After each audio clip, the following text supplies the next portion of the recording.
Voilà, donc je vous souhaite la bienvenue à tout le monde et puis bonjour à tous. Donc pour ce 6e dimanche du temps pascal, nous avions apprivoisé notre liberté intérieure pendant le carême et nous nous laissons apprivoiser par l'esprit pendant ce temps pascal. Donc cette joie de nous retrouver et parce que nous approchons à grands pas de l'ascension et de la Pentecôte, avec ce marathon de prière et d'intercession pour la paix. Mois de Marie, mois de l'Esprit. Et nous entrons dans cette dynamique aussi que va nous livrer les textes de la liturgie de ce dimanche. Donc, nous allons essayer aujourd'hui, j'ai fait une petite originalité, de lire cette lecture méditative à la manière juive. Voilà. Donc, cette lecture qu'on appelle aux éclats, en accueillant, en recueillant des perles pour faire un collier. Voilà, une manière juive de lire l'écriture, c'est de recevoir des éclats de lumière ou des perles et de les enfiler pour en faire un collier. Pas forcément à notre manière cartésienne, sans doute peut-être, de vouloir tout comprendre, de synthétiser.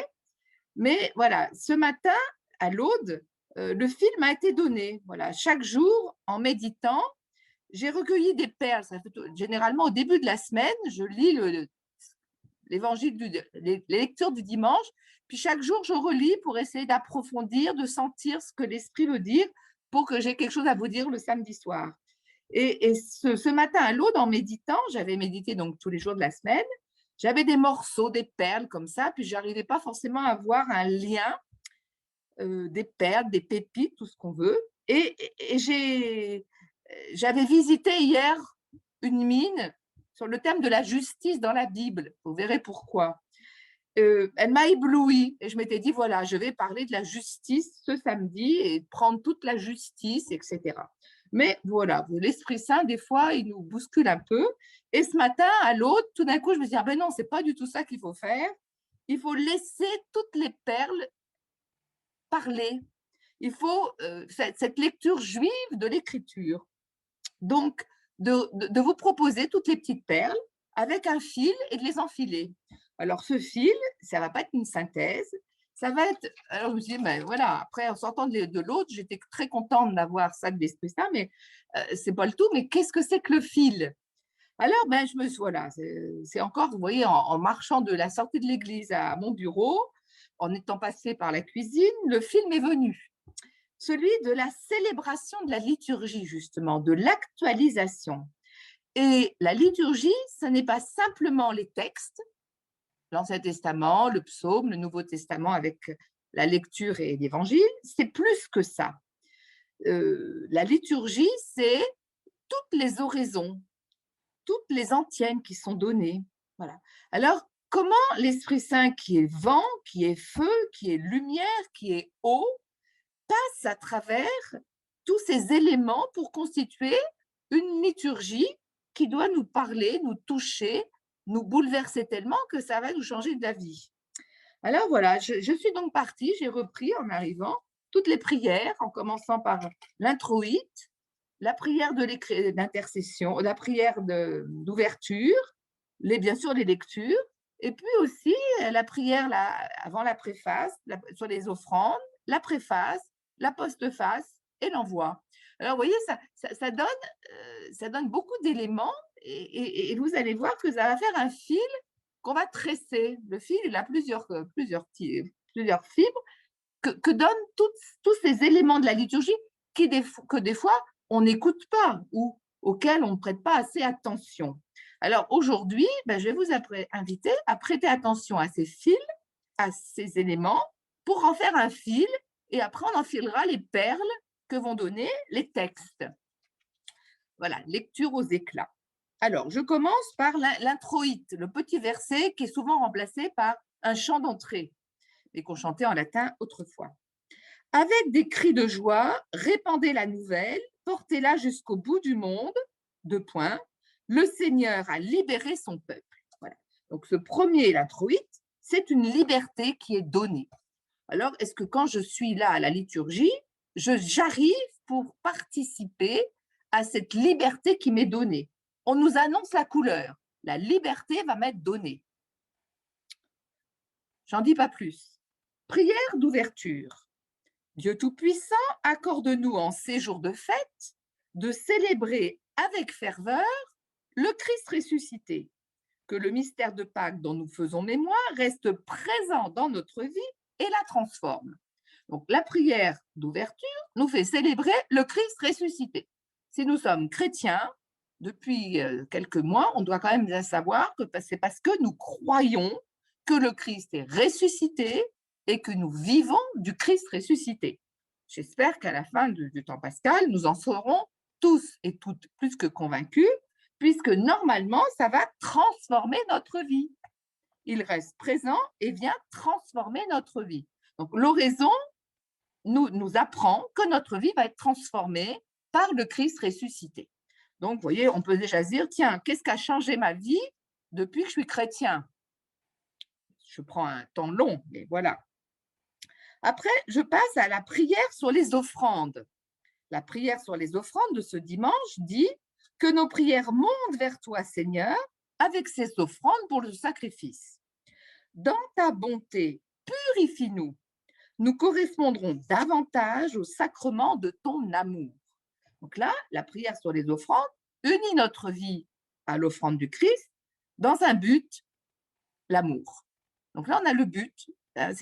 La participation à l'Eucharistie, ça va être d'être dans l'amour de Dieu. Donc le but, nous correspondrons davantage au sacrement de ton amour.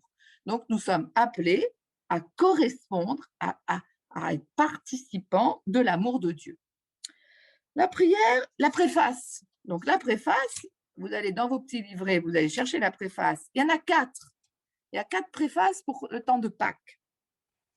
Je ne vais pas lire les 4. Je vais lire simplement ce qui change dans les 4. La première dit « Car il est l'agneau véritable qui a enlevé le péché du monde en mourant, il a détruit la mort, en ressuscitant, il nous a rendu la vie. » Voilà. Donc, c'est-à-dire que nous avons le don de la vie par le ressuscité, qui est passé par la mort. Donc, le don de la vie nous est donné. La préface numéro 2 va dire « Grâce à lui se lèvent les enfants de lumière pour une vie éternelle. Et les portes du royaume des cieux s'ouvrent pour accueillir les croyants. » Donc, cette vie, elle est éternelle. Elle est maintenant, nous avons la vie, et elle est éternelle. Elle n'est pas éternelle quand on y sera, elle est éternelle maintenant. C'est quand même assez intéressant de le recevoir, et cette vie éternelle doit nous transformer maintenant. La préface numéro 3 va dire notre Pâques, le Christ a été immolé, lui qui ne cesse pas de s'offrir pour nous et qui reste éternellement notre défenseur auprès de toi. Immolé, il a vaincu la mort, mis à mort, il est toujours vivant. Donc là, on a une nouvelle, j'allais dire, annonce que le Christ qui est mort pour nous, il est défenseur et il est toujours vivant. Voilà. Donc, il est vivant. Nous sommes en Christ qui est vivant. Cette vie éternelle, c'est d'être avec le Christ en lui vivant. Et enfin, la 4e préface, non, il y en a 5, la 4e, en détruisant un monde déchu, il fait une créature nouvelle, et c'est de lui que nous tenons désormais la vie qu'il possède en plénitude. Vous voyez, la vie du Christ reçoit plein de caractéristiques. Elle est vivante, elle est éternelle, et elle est en plénitude. Donc, il y a la profondeur, la durée. Enfin, on a l'impression que, voilà, dès qu'on avance dans le mystère, dans le temps pascal, il y a comme un déploiement qui ne s'ajoute pas les uns aux autres, mais qui nous laisse quand même un peu dans l'ébahissement, dans l'émerveillement. Cette vie, elle est en plénitude. Et enfin, la 5e préface, il est dit que quand il livre son corps sur la croix, tous les sacrifices de l'ancienne alliance parviennent à leur achèvement, donc c'est accompli. Et quand il s'offre pour notre salut, il est à lui seul, l'autel, le prêtre et la victime. Voilà. Il est l'autel, à lui seul, l'autel, le prêtre et la victime. Voilà. Donc, qui est le Christ pour nous? Il est l'autel, le prêtre et la victime. Il a accompli, mené à son achèvement l'alliance, les sacrifices de l'alliance.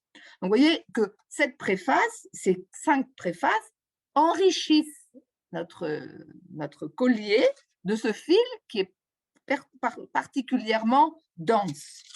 Et il reste la prière après la communion, donc la prière d'envoi. Dieu Tout-Puissant, dans la résurrection du Christ, tu nous recrées pour la vie éternelle. Vous voyez qu'on saisit à la fin, avant de partir, la vie éternelle. Multiplie en nous les fruits du sacrement pascal. Rappelez que le sacrement de l'amour. Donc, on demande que le Christ multiplie en nous les fruits de l'amour. Fais-nous prendre des forces neuves à cette nourriture qui apporte le salut. Voilà, qui apporte le salut. Donc, on a le fruit, c'est le salut, cette vie éternelle qui est le fruit de la résurrection. Donc, voilà le fil conducteur sur lequel nous allons enfiler nos perles. La vie éternelle par la résurrection, qui est le salut pour tous, dans l'amour, en fidélité à la grâce reçue, qui est une vraie nourriture qui nous nourrit. Voilà le fil, et les fermoirs. Parce que quand on a un fil, si on a un fil et puis qu'on enfile les perles, il n'y a pas de fermoir, les perles vont tomber au fur et à mesure. Donc, pour avoir un collier, il faut un beau fermoir. Donc, dans tout ça, le fermoir, c'est l'amour et le salut. Et le fil, ça va être cette résurrection du Christ qui nous est donnée. Et sur ce fil, on va accueillir les perles des lectures qui nous sont faites à la lumière de l'Esprit Saint, qui nous donne de recevoir le sens, l'intelligence, vous vous rappelez, et de porter du fruit. Parce que la parole, elle est cette nourriture. Voilà. Alors maintenant, dans une petite course de marathon, pas du sprint, mais du marathon, je vais parcourir les quelques textes qui nous sont donnés pour ce dimanche. Alors, c'est pareil, je ne vais pas les analyser, mais je vais retirer une perle ou l'autre pour qu'on ait un beau collier. Donc, dans la première lecture, la lecture des Actes des Apôtres, alors là, c'est là que je me suis un peu perdue, mais je ne vais pas vous perdre, parce que j'ai trouvé que c'était tellement riche que j'en ai fait pratiquement une heure de lectio, plus une heure d'interprétation, plus une heure, voilà. Donc, je vais éviter que nous soyons là jusqu'à demain matin. C'est l'épisode qui est malheureusement tronqué de Pierre appelé à Césarée par un centurion qu'on appelle Corneille. Je vous conseille vivement d'aller lire tranquillement tout le chapitre 10 des Actes des Apôtres. Vraiment, si vous n'avez rien à faire, faites-le. Si vous avez quelque chose à faire, laissez ce que vous avez à faire pour le faire. Voilà. Donc, ce chapitre 10 des Actes des Apôtres, magnifique. Pierre a une vision. Pierre a une vision et il n'y comprend rien. Et il est dans il dit non, Seigneur, surtout pas. Je ne veux pas sacrifier ce qui est, moi, j'ai jamais rien fait d'impur, je ne veux pas. Donc, il y a chez Pierre une forme de ritualisme, une pureté rituelle. Et puis, il a une vision et il a une visite. Donc, il a une visite, on vient de la part du centurion Corneille le chercher. Alors, donc, et tout ça, ça ne nous est pas donné dans l'évangile, dans le texte aujourd'hui. Et donc, Pierre est tout perplexe. Il se demande ce que peut bien signifier cette vision, quand justement, des hommes envoyés par Corneille se présentent au portail. Et là, on a un verset capital. Et ce qui peut permettre qui permet à Pierre de se laisser instruire par l'esprit et par les événements. Il y a un lien entre l'articulation entre la prière de Pierre, qui médite l'écriture, et la vie quotidienne avec ses inattendus. Et ça, c'est une perle inouïe. C'est une perle précieuse, une énorme pierre. C'est-à-dire que c'est une perle très, très précieuse. C'est que, effectivement, l'interprétation de la parole, elle va venir de la prière qui est visitée par la vie quotidienne, ou si on veut, de la vie quotidienne qui est habitée par la prière. Ce croisement-là donne une interprétation de l'écriture et permet de comprendre ce que l'Esprit Saint veut nous dire.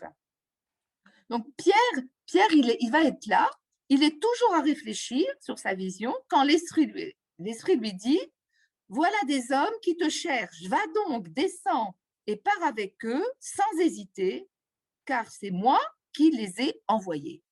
Pars avec eux sans hésiter, c'est moi qui les ai envoyés. L'Esprit Saint, il n'y a pas d'hésitation, sans hésiter. Et ça, c'est encore une perle qui nous est donnée. Un signe du malin, c'est les hésitations. Je tergiverse, ceci, cela, peut-être oui, pipi, non. Là, c'est le malin. On peut se dire, le malin, il nous divise en nous-mêmes déjà. Hein, et le diabolos, celui qui divise. L'Esprit Saint, il est celui qui unifie. Donc, quand une lumière m'est donnée, eh bien, sans hésiter, oui, c'est oui, non, c'est non. Et puis, c'est tout. Et ça, c'est une belle perle, vraiment. Hein. Et alors, le texte qu'on a demain commence là.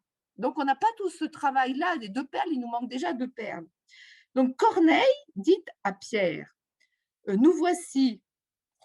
Alors, le Corneille dit à Pierre, non, c'est d'abord Pierre qui dit à Corneille, parce que là, il nous manque la parole de Corneille. Donc, du verset 33 dans les Actes. Donc, Pierre répond, et Pierre est disponible à l'esprit. Pierre, il répond, en vérité, je le comprends, Dieu est impartial, il accueille, quelle que soit la nation, celui qui le craint et dont les œuvres sont justes. On a ici un verset des 11 versets du discours de Pierre, réduit en un verset. Donc, cette disponibilité à l'Esprit Saint, une autre perle, elle est supprimée, elle est passée sous-entendue. Bon, ce seul verset que je viens de vous lire résume les 10 versets du discours de Pierre. Qu'est-ce qu'il dit? Celui qui craint le Seigneur et dont les œuvres sont justes. Voilà. Donc, la parole de Dieu met l'accent sur la crainte de Dieu et la justice. La crainte de Dieu et la justice. Et donc, il y a encore une coupure qui est faite dans le texte et on nous dit, Pierre parlait encore quand l'Esprit Saint descendit sur eux tous, sur tous ceux qui écoutaient la parole. Là, on a encore un raccourci. Vous voyez, quand on entend ça, la parole avec un P majuscule. C'est-à-dire que ce que dit Pierre, c'est la parole. Ce n'est pas tout à fait ça. Pierre parle au nom de Dieu, au nom de l'Esprit Saint. Pierre parle, annonce la bonne nouvelle. Et donc, Luc va dire, voilà, cette bonne nouvelle, c'est la parole. Et à ce moment-là, l'Esprit Saint descend. Donc, une des perles, c'est que la parole et l'esprit donnent aux païens de comprendre la bonne nouvelle et d'y adhérer. C'est la parole et l'esprit qui donnent aux païens de comprendre la bonne nouvelle et d'y adhérer. Et à Pierre d'interpréter comme instrument de Dieu. Vous voyez, ça, on a trois perles en même temps. La parole qui est donnée, l'Esprit Saint qui interprète, Pierre qui est une médiation et qui permet aux païens d'entendre la bonne nouvelle. Bon, ce message clé qui est l'ouverture aux païens de la bonne nouvelle. Qui étais-je moi pour ne pas permettre? Quelqu'un peut-il refuser l'eau du baptême à ces gens qui ont reçu l'Esprit Saint tout comme nous? Et ce sera ce que Pierre aura à dire pour rendre compte du baptême qu'il a donné aux païens. Quand il rendra compte de sa mission. Donc, voilà, cette ouverture aux païens de la bonne nouvelle. Donc, vous voyez, toute la part de la justice, là, elle prend juste un mot. En vérité, je le comprends, Dieu est impartial, il accueille, quelle que soit la nation, celui qui le craint et dont les œuvres sont justes. Parce que la justice, au temps de l'Ancien Testament, c'était effectivement vivre selon la loi, et on va opposer loi d'amour et loi de justice, qui ne sont pas à opposer. Et donc, c'est là qu'on peut faire un petit parcours sur la justice, qui est finalement un champ immense qu'on peut parcourir. Pratiquer la justice n'est pas le cœur de la bonne nouvelle. Ça, on va peut-être tomber de haut. Moi, ça m'a ouvert les yeux. La mission première, c'est d'annoncer les merveilles de Dieu, ce que reprendra le psaume 97, qui est le salut pour tous. Le salut pour tous, qui est un don gratuit de Dieu. Au temps de Jésus, la justice revient aux Romains. Et Jésus a bien refusé d'être un réformateur, ni un réformateur social, ni un messie national. Pour lui, l'important, c'est d'annoncer le salut, cette loi d'amour. Il dénonce cette religion humaine orgueilleuse, fausse, qui est un légalisme religieux. et un paganisme athée. Et au temps des apôtres, la justice, elle ne va pas être le centre de la mission de l'Église primitive. En revanche, ça va être la lutte de l'Église apostolique, c'est l'incrédulité des Juifs et l'idolâtrie des païens. Incrédulité des Juifs et idolâtrie des païens. Et ça, c'est encore une perle pour nous aujourd'hui, parce que c'est très actuel. Aujourd'hui, le social peut nous faire oublier la source. Le social peut nous faire oublier la source. C'est peut-être un artifice du démon. La foi en la résurrection du Christ, la foi au salut pour tous, Dieu. Et ça, c'est une vraie perle. Où est Dieu? Quel est le Dieu en qui je crois? Qui est la source? Qui est la source? Alors, ça n'empêchera pas que de la source va partir notre acte, notre agir, notre être profond. Mais c'est l'amour qui est premier. C'est le fruit, c'est l'amour de Dieu. Dieu est amour, comme va dire Saint Jean dans l'Épître et dans l'Évangile. Ne négligeons pas, ne croyons pas qu'en partant de l'agir, on va remonter à la source. Il y a les deux, bien sûr, il y a les deux théologies, partir du concret pour remonter à Dieu. Mais je pense qu'aujourd'hui, nous devons entendre comme perle que le Christ a lutté contre l'incrédulité des Juifs et contre l'idolâtrie des païens. Quelle est notre incrédulité, tant de chrétiens qui ne croient pas à la résurrection, et quelle est notre idolâtrie? Quelles sont nos idoles? L'idole va avec le mensonge. Alors voilà, c'est des perles très importantes. Comment remettre Dieu au centre, remettre la bonne nouvelle de la résurrection au centre. Et donc, bonne nouvelle de la résurrection qui a pour fruit, pour nous, le message de Dieu amour qui est donné à tous. Et là, on va récolter les perles de la lecture de la première lettre de Saint Jean. Bien-aimés, aimons-nous les uns les autres. L'amour vient de Dieu. Voilà. L'amour vient de Dieu. Dieu est amour. Donc, c'est tout le leitmotiv voilà, de Saint Jean. Dieu est amour, l'amour vient de Dieu. Dieu a envoyé son Fils dans le monde. Et après, on se dit, tiens, voilà une lumière, voici en quoi consiste l'amour. Alors, on se dit, on va savoir quelque chose de concret. Du concret, si on veut, ce n'est pas nous qui avons aimé Dieu, c'est lui qui nous a aimés et il a envoyé son Fils en sacrifice de pardon pour nos péchés. Donc ça, c'est à laisser, j'allais dire, résonner en nous. L'amour de Dieu consiste à ce que nous recevions son Fils mort en sacrifice pour le pardon de nos péchés. Vous voyez, ce n'est pas d'abord tout ce que je vais faire pour recevoir le pardon, c'est d'abord recevoir le Christ envoyé de Dieu par amour qui est mort pour nos péchés en sacrifice. Vous voyez, on a quand même une petite galipette, une petite pirouette à faire. On a une vraie pirouette à faire. C'est-à-dire nous laisser habiter gratuitement par l'amour de Dieu qui nous est donné. Et ça va être tout après, ça va être toute la question. On est, oui, sauvés par la foi. Alors, les œuvres sont nécessaires, mais elles viennent de la source, elles viennent du fait qu'on se reçoit de Dieu comme enfant de Dieu. Alors, l'évangile du jour, c'est une reprise des évangiles qu'on a déjà lus, médités cette semaine. Parce que, vous voyez, on a Jean 15, 9, 17, on a déjà eu Jean 15, 9, 11, et puis après on a eu 11, 17, ces 2 jours-ci qui viennent. Donc, on a une reprise un peu plus globale, parce que tout le monde ne va pas à la messe en semaine. Donc, pour nous, qui avons médité toute cette semaine Saint Jean 15, c'est bon de reprendre la vigne, de reprendre voilà, le fruit, ce même appel, ce fruit de l'amour, on va porter du fruit, et ce fruit, ça va être la joie, l'amitié. Nous sommes amis de Dieu, et Dieu nous donne par le Fils d'entrer dans son intimité.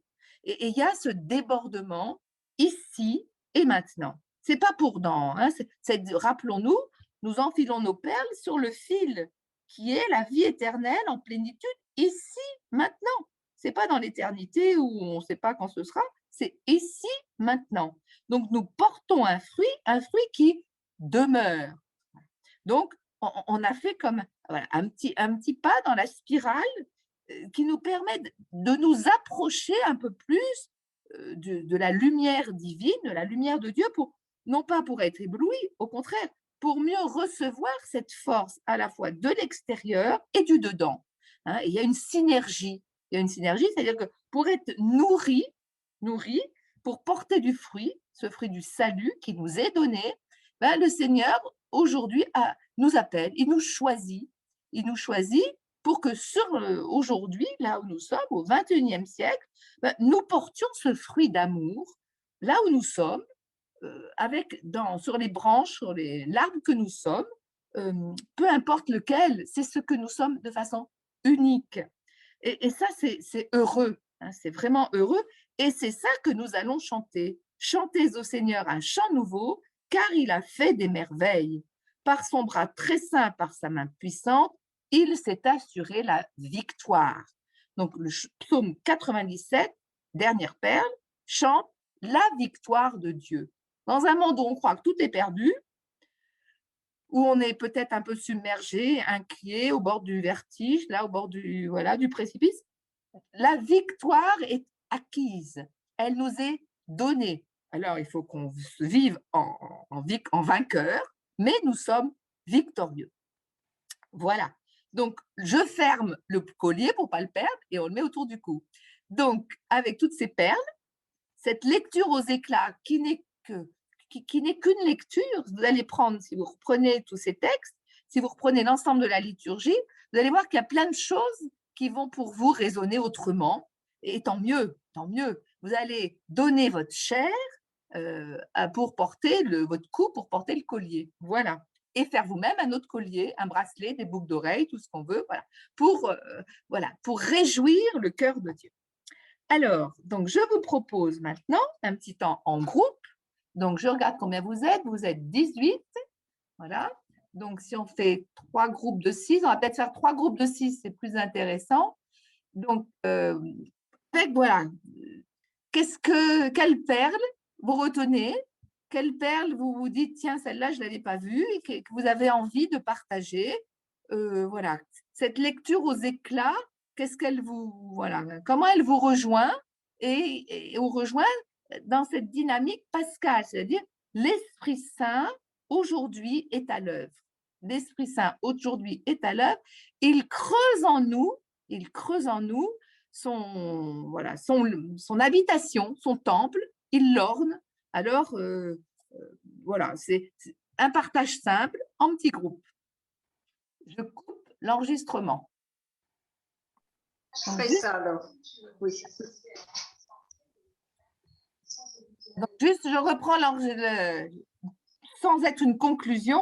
Hein, je pense que c'est important qu'à l'avant-veille, à quelques jours de l'ascension, nous soyons justement les yeux bien rivés à la terre, ancrés dans le Christ ressuscité, pour pouvoir avoir avec les apôtres ce regard tourné vers le ciel et entendre, ne regardez pas vers le ciel, mais allez dans toutes les nations, dites que je suis avec vous tous les jours jusqu'à la fin des temps. Je pense que nous sommes une charnière, c'est que nous sommes préparés maintenant pour être témoins de celui qui nous habite et qui est monté vers le Père, assis à la droite du Père. Et jeudi, nous allons célébrer l'Ascension, c'est-à-dire qu'on va célébrer un absent qui est présent, un présent qui est absent. Et nous sommes dans ce paradoxe que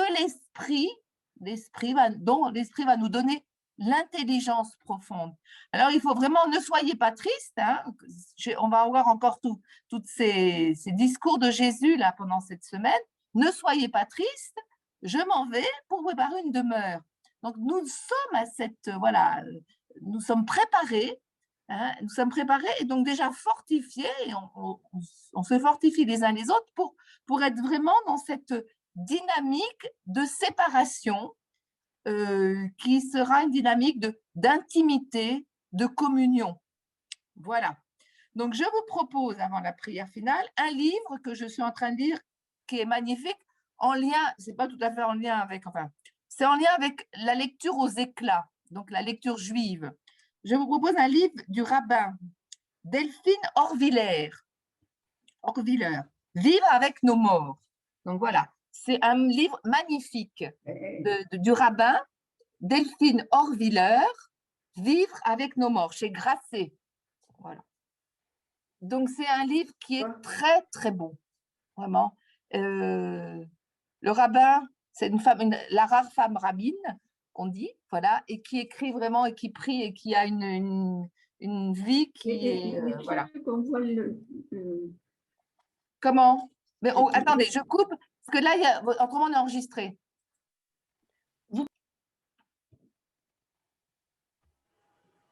Donc, vous pouvez peut-être couper vos micros parce que je vais essayer de faire un écran partagé parce que je vous propose la prière du cardinal Verdier à l'Esprit Saint. Et comme elle est sur notre site de congrégation, vous pourrez la voir à l'écran si jamais ça marche. L'animateur a désactivé le partage d'écran par les participants. Donc, bon, c'est pas grave. C'est pas grave, donc je vais vous la lire. C'est la prière du cardinal Verdier à l'Esprit Saint. Je crois que ça va faire le lien entre justement ce fait de l'Esprit Saint qui nous aide dans le quotidien de nos vies. Ô Esprit Saint, amour du Père et du Fils, inspirez-moi toujours ce que je dois penser, ce que je dois dire, comment je dois le dire, ce que je dois écrire, comment je dois agir, ce que je dois faire pour procurer votre gloire, le bien des âmes et ma propre sanctification. Ô Jésus, toute ma confiance est en vous. Amen.